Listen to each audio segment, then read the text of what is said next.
seorang yang mengaku abuya di Jawa Barat, di suatu daerah di Jawa Barat, dalam ceramahnya mengatakan bahwa tidak percaya nasab alwi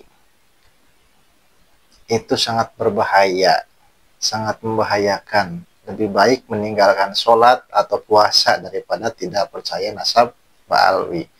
Ini sangat membahayakan sekali ajaran seperti ini. Ini patut ditelusuri ya, ini ajaran apa seperti ini ya. Seolah-olah rukun iman itu nambah jadi satu. Bahkan rukun Islam itu mungkin akan nambah. Jadi ini sangat berbahaya sekali dalam sebuah keilmuan, kajian keilmuan, karena banyak pasti menimbulkan penafsiran, karena mereka tidak punya dalil, tidak punya bukti. Jadi ya doktrin saja yang diajarkan, framing. Begini penjelasan dari Gus Hasan Syarif, kita saksikan bersama ya, tentang seorang yang mengaku abuya tadi ya. Kita saksikan. Harus diluruskan ini umat, harus cepat dijagain ini umat, agar umat ini tidak ikut celaka semuanya. Ya. Buya memberanikan diri, Buya memberanikan diri untuk ini. Kenapa? Kasihan ini bahayanya lebih besar bahayanya ketimbang umat ini meninggalkan salat yang 5 waktu. Lebih besar bahayanya ketimbang umat ini meninggalkan saum Ramadan. Ingat. Loh, kenapa begitu? Kalau meninggalkan sholat fardu, meninggalkan ibadah, meninggalkan saum, tidak haji, tidak zakat, ya, tidak haji umpamanya, tidak sholat, tidak saum, ini urusannya dia dengan Allah. Tapi kalau sudah dia membatalkan nasab alwi ini daripada dzurriyyah Rasulullah sallallahu alaihi wasallam, yang saya ketahui informasinya, beliau ini adalah kiai dari daerah Jawa Barat ya teman-teman, di mana dia mengatakan bahwasanya membatalkan nasab alawi ini lebih berbahaya bagi umat Islam daripada meninggalkan sholat 5 waktu dan puasa di bulan Ramadan. Waduh, luar biasa ini. Ya, seakan-akan pernyataan tersebut kalau kita tangkap secara sederhana gitu ya. Seakan-akan nasabnya Ba'alawi ini termasuk daripada rukun Islam. Di mana rukun Islam itu yang pertama adalah mengucapkan syahadat, yang kedua menjalankan sholat 5 waktu, yang ketiga menunaikan zakat, berpuasa di bulan Ramadan, yang keempat dan menunaikan ibadah haji bagi yang mampu. Nah, ini seakan-akan nasab Ba'alawi ini adalah bagian daripada rukun iman. Jadi rukun iman yang dia yakini mungkin ya, yang dia yakini mungkin itu bukan 5 teman-teman, tapi rukun Islam itu ada 6 teman-teman ya. Di antara yang ke-6 itu adalah mempercayai keabsahan nasab Ba'alawi. Nah, ini sungguh luar biasa. Apa hubungannya ya urusan nasab dengan kewajiban kita beribadah selaku umat Islam yang beriman? Nah, saya tidak mengerti alasan beliau ini apa. Kok seakan-akan membatalkan nasab Ba'alawi itu lebih berbahaya bagi umat daripada melaksanakan rukun Islam yang 5 tadi. Ya, padahal kalau kita pelajari ya dari beberapa hadisnya Kanjeng Nabi Muhammad SAW, dan mungkin ya teman-teman, mungkin beliau ini berpatokan kepada hadis ini. Hanya saja beliau tidak mengerti cara mengaplikasikan hadis ini di dalam menyikapi polemik nasab yang terjadi 3 tahun terakhir ini teman-teman ya. Nah, ini ada kitab Al-Madkhal ila Ilmin Nasab wa Qawaidih ya. Nah, jadi karena polemik nasab ini adalah domainnya para nasabah, maka sesuai dengan kaidah likulli ilmin masadiruhu wa maraji'uhu, tiap-tiap ilmu itu ya memiliki sumber referensi tersendiri. Ya, maka kalau kita mau membahas tentang masalah polemik nasab ini, kita jangan keluar daripada prinsip dasar kaidah dan syarat di dalam mengisbat nasab. Ya, makanya di situ dikatakan likulli ilmin masadiruhu wa maraji'uhu. Tiap-tiap ilmu itu punya sumber rujukan tersendiri. Ya, fala yukhadhu hadzal ilmu illa min masadirihi wa maraji'ihi al-mu'tamadati. Maka jangan kita mengambil kepahaman terhadap ilmu ini kecuali dari sumber rujukan yang mu'tamad daripada ilmu itu tersebut. Artinya, ketika orang itu mau menyikapi tentang polemik nasab ini atau mau mengambil sikap, mengomentari ya atau mengkritik, itu harus berdasarkan kaidah-kaidah ilmu nasab, teman-teman. Nah, di sini disebutkan ya, wala yu'addu naqdul ansabid dakhilati wa ibtaliha bihaqqin wa ilmin min at-ta'ni alladhi nahaa 'anhu an-nabi sallallahu alaihi wasallam biqaulihi ithnatani fin nasi huma bihim kufrun at-ta'nu fin nasab wan niyahatu 'alal mayyit. Ya.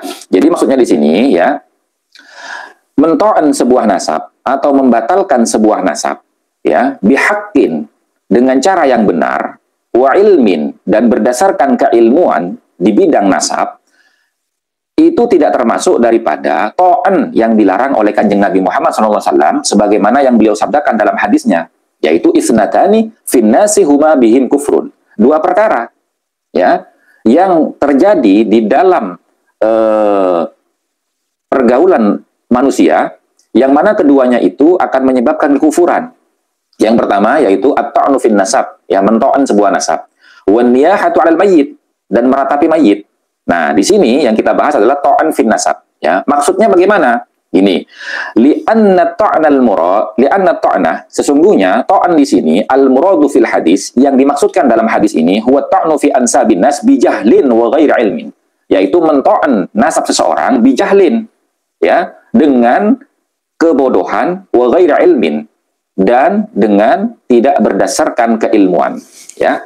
Nah, itu teman-teman di dalam kitab Al-Madkhal ila ilmin nasab wa qawaidihi halaman 91. Silakan pelajari di situ teman-teman, ya. Jadi, kalau seperti halnya Kiai Imad dan para pendukungnya itu ketika membicarakan ketidaktersambungan nasab Ba'alawi, itu berdasarkan kaedah-kaedah dan syarat-syarat di dalam menetapkan sebuah nasab yang tidak bisa dipenuhi oleh klan Ba'alawi itu. Makanya Kiai Imad itu menyatakan bahwasanya nasabnya Ba'alawi ini tidak tersambung kepada Kanjeng Nabi Muhammad SAW melalui jalur Ahmad bin Isa. Karena Ahmad bin Isa jelas, semua ulama pakar nasab, ya, yang mu'tabar dan yang mu'tamad di dalam kitab-kitabnya itu menyebutkan putranya Ahmad bin Isa cuma 3. Tidak ada sumber yang kredibel, tidak ada sumber yang valid dan otentik yang menyatakan bahwasanya Ahmad bin Isa punya anak bernama Abdullah ataupun Ubaidillah, sebagaimana yang disebutkan oleh Al-Janadi dan kemudian disebutkan oleh Ali As-Sakran. Demikian teman-teman, ya. Jadi bagi saya, untuk para kiai, ya, mohon maaf gitu loh, ketika panjenengan semua ingin mengomentari polemik nasab ini atau mengambil sikap, hendaknya panjenengan semua membaca bagaimana kaedah-kaedah di dalam menetapkan sebuah nasab. Syaratnya apa saja, gitu loh. Jalurnya seperti apa? Bagaimana cara pengamalannya, pengaplikasiannya?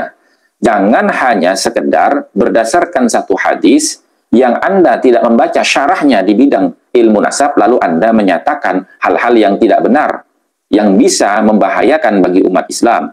Nanti umat itu, ya, akan menyepelekan rukun Islam hanya karena berdasarkan cinta kepada para habaib yang mengklaim dirinya bersambung kepada Nabi. Dan ini contohnya banyak, teman-teman. Fakta dan realita di lapangan itu banyak. Nah, demikian saja dari saya. Demikian tadi penjelasan dari Gus Hasan Syarif mengenai seorang yang mengaku abuya, yang kalau kata Kiai Haji Ja'far Shadiq Batu Ampar itu ajarannya miripnya, diduga itu mirip seperti Imamiyah Ismailiyah, ya seperti itu. Jadi tidak seperti kita Ahlussunnah wal Jamaah. Imam Syafi'i berbeda dengan Imam Malik, Imam Hambali berbeda dengan Imam Syafi'i, gurunya. Tidak bermasalah. Perbedaan pendapat itu suatu hal yang wajar. Apalagi ini mengenai nasab yang termasuk pada kajian ilmu sejarah, histori. Harus ada fakta, harus ada bukti didukung dengan tadi, ya, fakta-fakta, bukti-bukti, tidak hanya dengan asumsi atau dengan syuhrah wal istifadhah, ya. Syuhrahnya itu belakangan, ya, abad ke-4 sampai 9 tidak ada syuhrah wal istifadhah, ya. Setelah belakangan baru ada, diciptakanlah syuhrah wal istifadhah. Jadi lemah sekali. Tapi perlu kami ingatkan bahwa kami di sini tidak membenci para habaib. Kami hanya ingin meluruskan sejarah Nusantara, sejarah perjuangan bangsa Indonesia itu tidak bisa dibelok-belokkan. Kami tidak rela bangsa kami dibelokkan sejarahnya.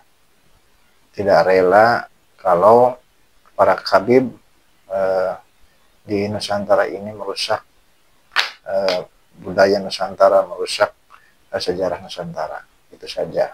Jadi tujuan kami ini ingin Nusantara ini sejarahnya sesuai apa adanya, sesuai dengan fakta-fakta yang ada. dan ingin memurnikan nasab baginda Nabi Muhammad SAW, ingin meluruskan khurafat-khurafat yang cerita-cerita karomah-karomah itu tidak usah diumbar di medsos. Walaupun karomah itu ada, kami meyakini bahwa karomah itu ada, tapi ya tidak seperti cerita Angling Dharma lah ya. Itu seperti Angling Dharma mungkin ya bisa terbang, bisa itulah, itu sangat mungkin tanda tanya ya, karomah atau istijrod itu. Demikian, wassalamualaikum warahmatullahi wabarakatuh.